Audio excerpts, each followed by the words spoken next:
नमस्कार दोस्तों, स्वागत है आपका एक नए वीडियो में। इस वीडियो के माध्यम से मैं आपको बताने वाला हूँ कि अभी एक बहुत बड़ा धांधली चल रहा है सभी कॉलेजों में। ये आपको ज़रूर जानना चाहिए अगर आप किसी आयुर्वेदा या फिर यूनानी या फिर सिद्धा, सोवा, रिगपा में अगर पढ़ाई कर रहे हैं, होम्योपैथी में पढ़ाई कर रहे हैं, तो क्या है ये धांधली का काम? इसको आप जो जानने के लिए वीडियो को पूरा देखना चाहिए। अगर आप इस चैनल में नए हैं, तो चैनल को सब्सक्राइब ज़रूर करें। ये लेटर जो है एनसीआईएसएम के द्वारा भेजी गई है सभी कॉलेजेज़ जो आयुर्वेदा के हैं, यूनानी के हैं, उन सभी कॉलेजेज़ के जो प्रिंसिपल हैं, डीन हैं, उनको ये लेटर भेजा गया है। इसका सब्जेक्ट रखा गया है zero tolerance policy against corruption. तो करप्शन अभी क्या हो रहा है, जो धांधली का काम हो रहा है, वो क्या है उसको मैं आपको पढ़ के यहाँ पे बता देता हूँ। इनका कहना है कि अभी कुछ दिनों से क्या हो रहा है कि कुछ ऐसे लोग हैं जो डिमांड कर रहे हैं कॉलेज से जाकर के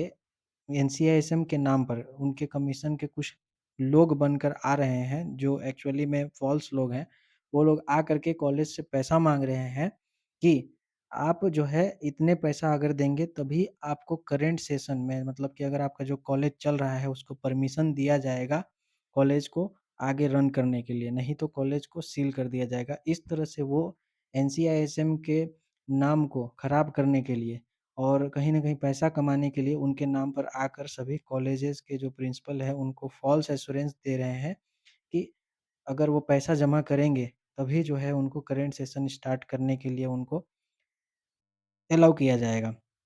यहाँ पे इन्होंने वही बात लिखी है कि with reference to subject cited above it has come to notice by ministry of Ayush New Delhi that some person are demanding and collecting money from the colleges by using the name of commission NCISM by giving the false assurance that their effort college will get permission for the current session.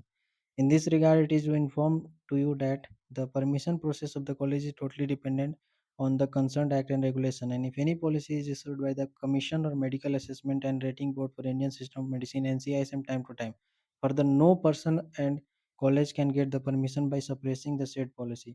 कोई भी जो है वो ऐसा permission नहीं दे सकता है किसी भी कॉलेज को रन करने के लिए, करंट सेशन को चलाने के लिए भी कॉलेज को रन करने के लिए, करंट सेशन को आगे रन करने के लिए एनसीआईएसएम ही अलाउ करती है। तो अगर कोई भी पर्सन आकर के कहता है कि आपको पैसा जमा करना पड़ेगा किसी कॉलेज में, तो इस तरह से ये जो अभी करप्शन चल रहा था, इसके लिए इन्होंने साफ-साफ लेटर भेज दिया है सभी कॉलेजेस के जो प्रिंसिपल हैं और डीन हैं और एज़ अ बीएमएस स्टूडेंट आपको ये जानने की आवश्यकता इसलिए है कि अगर ऐसा कहीं भी अगर आप देखते हैं कि इस तरह के लोग आकर के अगर इस तरह की चीज़ें माँग करते हैं, तो उसके प्रति जो है आप एफआईआर भी दर्ज कर सकते हैं। यहाँ पे इन्होंने साफ-साफ लिखा है कि अगर आप कहीं भी ऐसा कुछ देखते हैं पर्सन जो इन्वॉल्व रहता है इसमें, तो you may also file FIR against such person and may inform the anti-corruption department of concerned district regarding such incidents. Further, it is informed that no any agent should be entertained by the college for the purpose of processing a permission for medical assessment and rating board. जो medical assessment और rating board होता है उसके लिए कोई भी person जो है अलाउड नहीं है परमिशन लेने के लिए। Commission is determined not to tolerate such activity incidents and if any college और any staff of Ayurveda, Siddha, Unani and Sewa Rigpa college or any other person found to be involved in such a type of activities, then strong action shall be taken against the college and against such person under NCISM Act 2020 as well as under Indian Penal Code 1860 or any other relevant law. तो Indian penal code IPC 1860 के तहत जो है NCISM act 2020 के अनुसार ऐसे लोग अगर पकड़े जाएंगे जो इन सभी चीज़ों में ऐसे फ्रॉड चीज़ों में अगर पकड़े जाते हैं तो उनको जो है जेल भी हो सकता है और उनसे भारी भरकम पैसे भी लिए जा सकते हैं। तो ये जो अभी लेटर आया है सभी कॉलेज के प्रिंसिपल और डीन को भेजा गया था और इस लेटर के माध्यम से वो सभी कॉलेजेस और सभी स्टूडेंट को बताना चाहते हैं कि कहीं न कहीं अब धीरे-धीरे करप्शन जो है, ये सभी चीज़ों में भी आ रही है। तो आपको पूरी तरह से